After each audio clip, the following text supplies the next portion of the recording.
حبايبي عاملين ايه؟ يا رب تكونوا بخير. معاكم شيماء من مطبخ زمزم. النهارده هننضف غرفه الولاد وهنعمل غدا حلو كده. هنبدا الفيديو نقول بسم الله اللهم صل وسلم وبارك على سيدنا محمد وعلى اله وصحبه اجمعين. الاول انا بتاسف لكم ان انا اتاخرت عليكم في الفيديوهات، يعني انا كنت ناويه ان انا انتظم يعني. بس الحمد لله يعني على كل حال. كان عندي حاله وفاه انسان عزيز عليا جدا، يعني طنط كريمه ربنا يرحمها ويسامحها. اتمنى ان انتوا تدعوا لها ربنا يغفر لها ويسامحها يا رب. هو ده اللي كان هيشني عنكم، ان انا كانت يعني عندي حاله وفاه وكنت زعلانه جدا. معلش انا مش عايزه ادخل لكم حلقه طاقه سلبيه، بس يعني كان لازم اقول لكم انا كان في عندي يعني. الحمد لله ربنا يرحمها، واتمنى ان انتوا تدعوا لها يا رب ربنا يرحمها ويغفر لها قادر كريم. هي كانت انسانه طيبه جدا وجميله، وعمري ما هعوضها تاني ابدا. وانا فعلا حزينه عليها يعني. ربنا يرحمها ويسامحها يا رب قادر كريم. ندخل في الفيديو نقول بسم الله اللهم صل وسلم وبارك على سيدنا محمد. هننضف الغرفة زي ما انتم شايفين، ويعني هننضف تنظيف العادي. لما تيجي نغير السراير حسيت ان الملاية اتبهدلت والارض كمان، وشلت الحافظة ونفضت زي ما انتم شايفين كده السرير. هي الغرفة نظيفة بس انا يعني ايه، قلت المعها كده وانضفها واغير الملاية بتاعتها. وكمان المع لهم ايه الديسكات عشان بيقعدوا عليها ويذاكروا ويلعبوا عليها وكده. تمام زي ما انتم شايفين نفضت السرير وشلت الملاية. وهنا نضفت، طبعا كانوا شخبطين على الديسك ربنا يهديهم. حاولت اطلعه، طبعا البخاخه دي فيها خل وفيها ميه وفيها شويه ايه معطر كده. تمام فطبعا القلم الرصاص ده مرضيش يطلع غير طبعا ما جبت الليفه ودعكته كده بصابون يعني. بس هنا زي ما انتم شايفين لمعت بقى ونضفت، وطبعا لمعت السرير. وهنشيل مع بعض كده زي ما انتم شايفين الارض، وهنكنس وهنلمع. بس كده. عايزين بقى لو انتوا وصلتوا بقى للفيديو ده تحطوا لي لايك، عشان انا يعني ايه محتاجه والله الدعم منكم نفسيا وكل حاجه ومعنويا وكل حاجه. لان بصوا انا يعني لما مش بلاقي تفاعل، والله انا الحمد لله بشكركم طبعا على الحمد لله ان في يعني الحمد لله المشاهدات الحمد لله عندي عليت شويه عن الاول، الحمد لله بفضل الله بفضل ربنا ثم فضلكم يعني. بس اللايك بقى هي اللي بتبقى قليله يعني. اللايك دي بس هتنشر لي الفيديو، يعني بتبقى مهمه جدا بالنسبه لي يعني. فاتمنى ان انتوا تحطوا لي لايك وتتفرجوا على الفيديو وتكتبوا لي تعليق. تمام.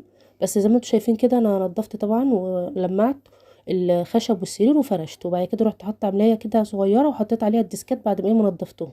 زي ما انتم شايفين برضو انا شلت هنا الكنبه ديت وقلت امسح تحتيها. ودي لعب الولاد. انا طبعا لما لهم كده في البستلات اللي عندي دي كانت قديمه فاستغلتها، قلت ايه الم لهم فيهم اللعب يعني بدل ما اشتري يعني كانوا عندي. المهم انا كنت بقول لكم خلاص انا فرشت هنا ونزلت الحاجه.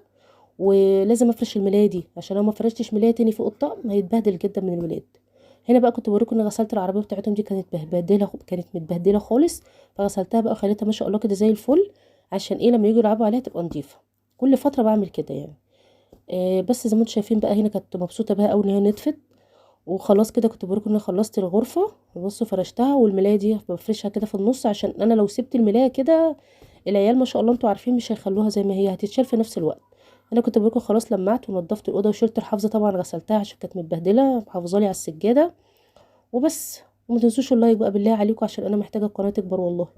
معلش انا اسفه بتقل عليكم، بس يعني ايه انا عارفه ان انتوا يعني فضلا منكم يعني ربنا يخليكم، وتحطوا لي لايك وتشجعوني كده وتتفرجوا على الفيديو. هنا كنت بقول لكم ان انا لازم افرش ملايه، ده انا كمان هفرشها خالص. لازم افرش ملايه عشان يعني ايه بتحافظ لي يوم اتنين مش اكتر، بس لازم مش احطها يعني. بس بوريكم بقى اني خلاص لمعت كل حاجه وظبطت الدنيا وروقت ودخلت اعمل الغدا بقى. تمام. هنعمل النهارده ايه فته، اكله كده خفيفه وحلوه. هنا كنت عملت الطماطم سلقت اللحمه كنت مولعه عليها. وجيت بقى عملت رز بابيض وعملت كمان صلصه سايبه لكم التوابل كده عشان اقول لكم حاطه كمون وكزبره وملح وفلفل اسود. وهنا كمان حمصت العيش بالزبده، كنت بحمصاه في الصينيه وبعد كده رجعت حطيته في الطبق الاستانلس ده. وبس ايه بقى بحط بقى ايه لما باجي احمره بحط شويه ملح صغننين خالص وشويه كمون. وتحطي فلفل اسود براحتك، بس انا بحط شويه كمون بيديه طعم حلو ما تكتريش عشان ما يمررش. فحطيته حمصته بعد كده ببله بقى كده بالعيش، وبرده ما بكترش الشوربه عشان ما يبقاش معجن. يبقى العيش برده كده ايه ماسك نفسه، والرز برده كان هنا مفلفل ما شاء الله مش معجن. عملته برده وحطيته كده على الوش. معلش بقى انا كنت ماسكه الموبايل كانتش التصوير مظبوط. هنا كنت حطيت الرز خلاص. ده انا بفهم بس البنات اللي لسه في الاول، لكن احنا طبعا الحمد لله بنعرف نعمل فته ونعمل كل حاجه.